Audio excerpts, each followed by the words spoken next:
Hello, church family. I want to welcome everybody to our devotion today.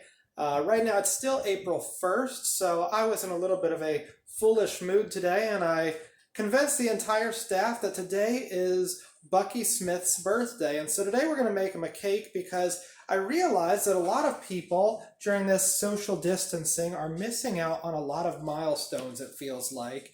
And so I wanted to celebrate with them some milestones that they might be missing, whether it's graduation or birthdays, as you can see from my fun festive hat.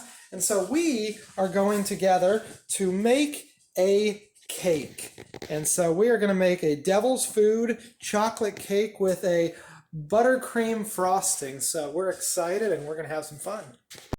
While I set my oven to 350 to get it ready to bake, butter, vanilla,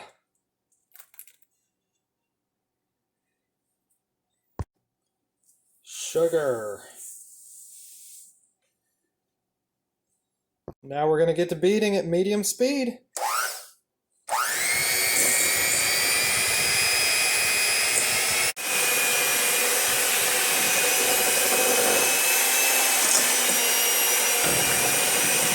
So we're going to crack and beat in each of these eggs separately. Number 2.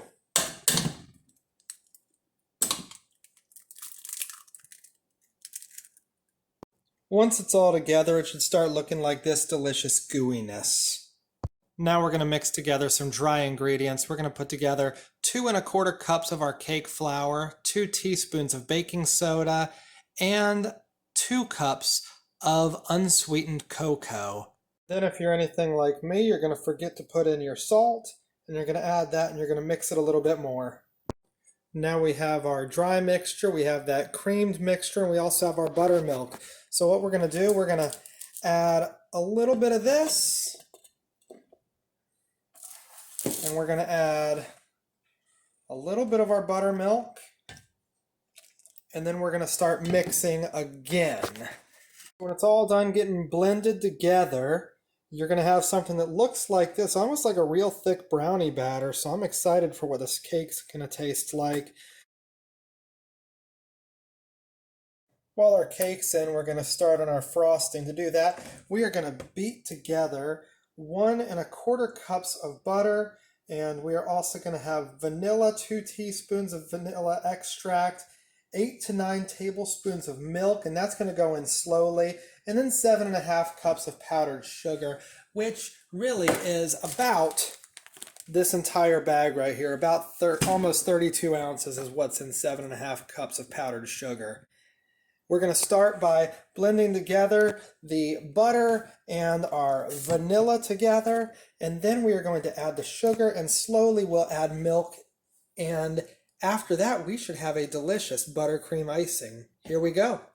Once we blend all that together, we get our delicious buttercream icing. We're going to be excited once this cake is done and cooled off to be able to ice it first thing tomorrow morning. Unless I touch the nail marks in his hands and put my fingers where his wounds were and put my hand in his side, I will not believe.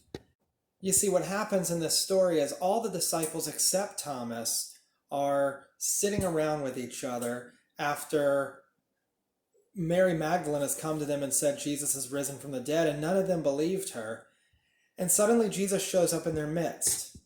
And when they go to tell Thomas, he has missed out, and he says, yeah, that definitely never happened. And unless I actually physically see and touch Jesus, I'm not going to believe that it ever happened. Well, he's a guy who missed out on a lot of stuff, on something really important. And at some point, Jesus would come and Jesus would make it clear that Jesus really was there. He would say, Thomas, touch me. But for a moment, Thomas loses sight. For a lot of us who are missing out on a lot of different things, whether it be vacation, our graduations, birthday celebrations, weddings, it might feel right now like nothing is ever really going to be all right. And like we're not going to believe that things are going to be all right when people tell us until we can actually see it happen. This isn't a unique feeling, it's not something new, but one thing I can tell you is that Jesus is still with you. Jesus is with you physically with the Holy Spirit. Jesus has not left us. Jesus has not forgotten us. That's a little bit of hope for us as we celebrate a whole bunch of markers today as I get ready to take this cake out of the oven. All right, so we have 3 cakes here. We're going to let them rest and cool down for about 15 minutes or so, and then we're going to put them on cooling rack. All right, friends, we've pulled them off of the cooling racks and onto the cooling racks, and now they are just going to cool down a little bit. We will reshape them a little bit, and we will touch them up with our icing. So here's the deal. You're supposed to cut the cake down so that you can make them all pretty and tier them nicely. I did not do that. I wanted as much cake and as much icing on this as possible, even if I had to dirty ice it, because we don't want to miss anything else that we compared to what we've already missed. And so here we have our cake with oh so many candles on it. This thing is terrible for you, and it's going to be a fire hazard. But we just have to put the candles on first, Daddy. Then can I eat it? Are you going to film? Yep. Now we're going to sing happy birthday to everybody who's missing out. We're going to sing happy graduation. We're going to sing it all right now. Ready? Happy Birthday to you.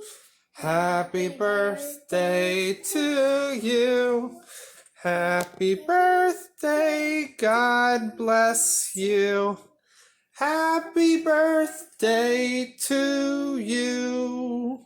Happy birthday and God bless you. See you blow.